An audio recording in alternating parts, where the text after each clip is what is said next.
So here we are for the second C of my method, of the triple C, the 3 C's.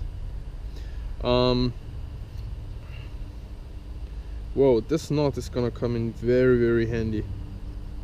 Well, anyways, at this point I have to decide kind of what side I'm starting to carve from.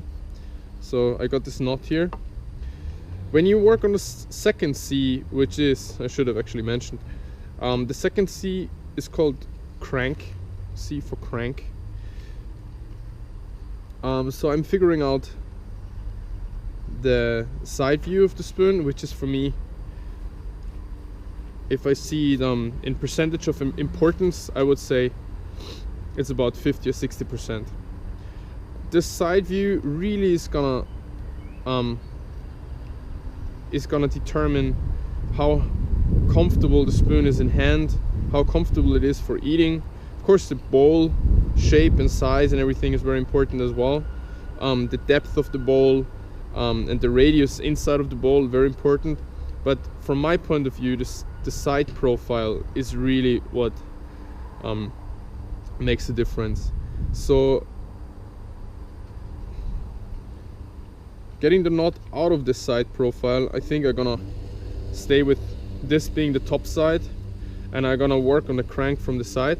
I don't always draw it, but in this case, and recently especially, I feel like drawing the side profile, just for the same reason why I make a template.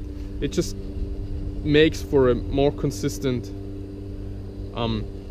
product, and I just love getting it right, basically. So there's some parts of making a spoon where I get a little bit nervous about. It's especially making the bowl, the depth of the bowl and all that part, and making it very mouthable.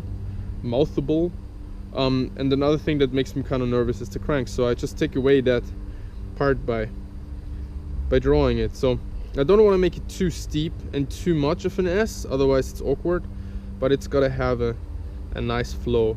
Another important part is that here at the widest point of the bowl of the spoon, if you can see that like that, the bowl of the spoon, here at the widest point I kind of make a cross line, because this is where I want the curve of the bowl to change its direction, if that makes any sense. So I mark it here, and then I just gonna get a little bit creative here. Nice S. Of course, I make my outlines here a little bit more generous than it's gonna end up, just for having a little bit of space for mistakes. And then I just want to have a nice even flow in my handle.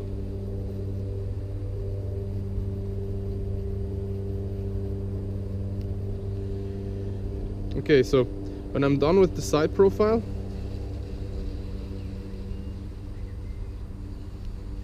I basically just start by axing it out.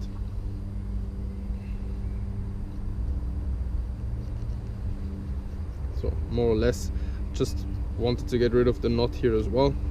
Okay, so we start with a saw cut, probably the most important saw cut and relief cut, which is going across on the line that I was drawing before,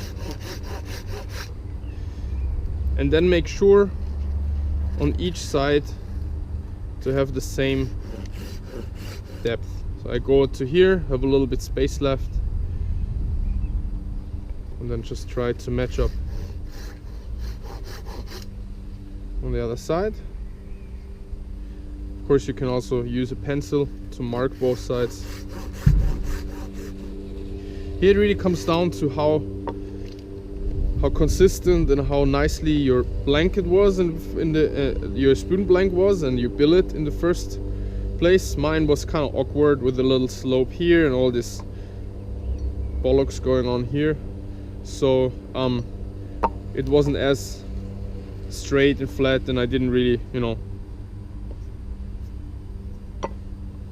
didn't really have a nice reference point at this side for the depth. But here we go. So now we start axing along our lines on the side down to this cut, and then another important part we go into detail later.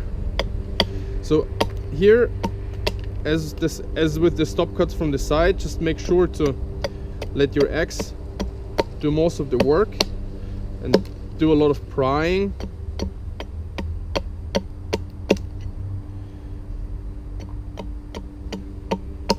And other than that, just follow your lines and trust your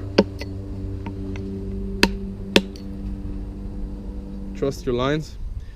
Then we can follow those lines from here, get rid of the material on the bottom.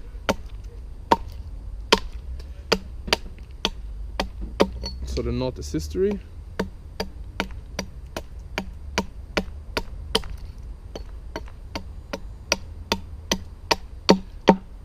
And so, just as always, I'm leaving a little bit more material than I actually need.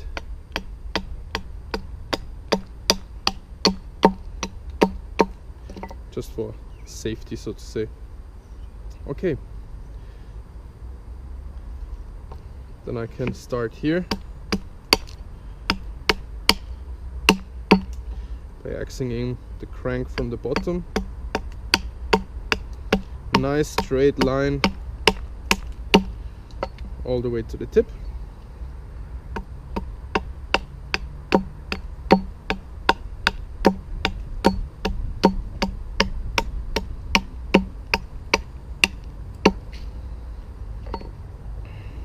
Okay.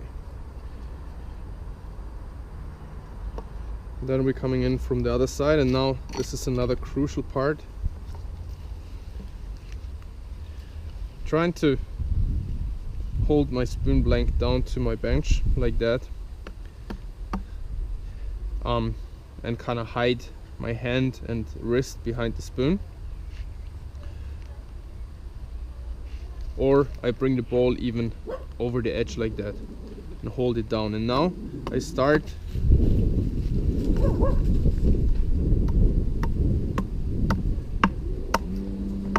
small steps.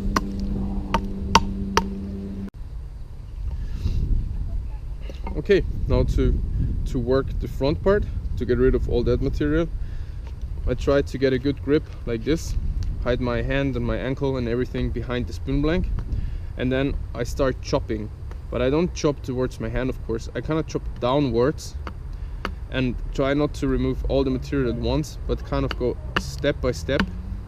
Maybe keep it on the block a little bit like that. It really depends how long the handle is. If the handle is longer here and I have more leverage, I can actually bring it to the edge here. If it's a small spoon like that, kind of have to keep it on the block. Okay, so now I chop downwards, kind of into the block. So if I'm, and like, as you can see, I'm going step by step down. If I'm missing, I'm going through, I actually go into the block and not into my hand. For this kind of method, it's really comes in handy, and it's really practical to have an axe that has a toe, an upswept toe like this, because it makes for a really nice slicing action, and I actually can use the toe of the axe to work myself further towards my line. Okay. So let's remove a little bit more material here.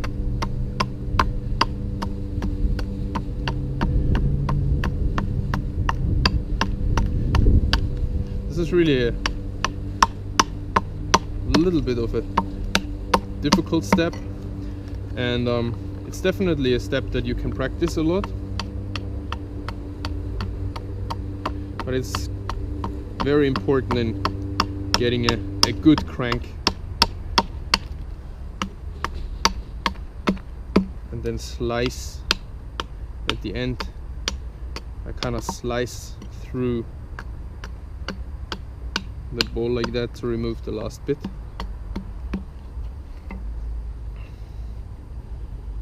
Okay, so the rest of the material that I don't want here is actually due when I get the knife out.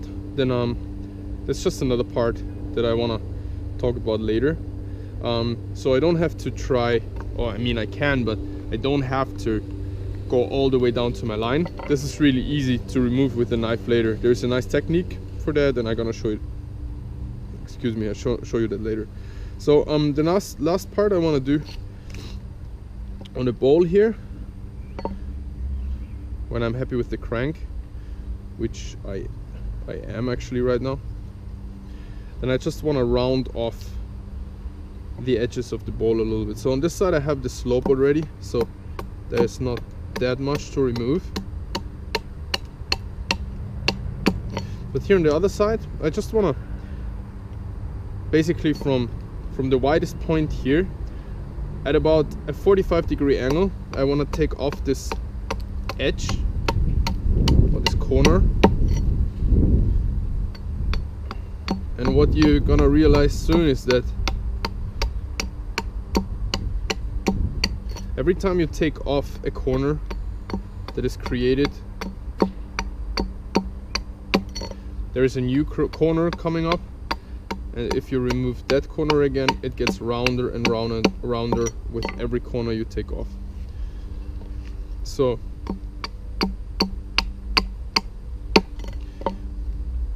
that's it kind of with that front part. And now I have this corner in the back here, the back part, which I can use my various steps here in my chopping block. Okay, spring is coming, it's getting into my way here. Here I can easily remove some more edges, just in order to speed and ease up everything later with the knife a little bit. This is another really tight spot here where a nice upswept toe comes in handy, because I can kind of work into those radiuses here, into those corners and tight spots. Okay, so at this point usually I redraw my spoon with my template, and then I take it to the knife. This is about as far as I take it with the axe. Another thing I can do here is drawing the template again and then going over with the axe again to remove some more corners and some more material with an axe. But usually this is about where knife work starts. Okay, this was the second C.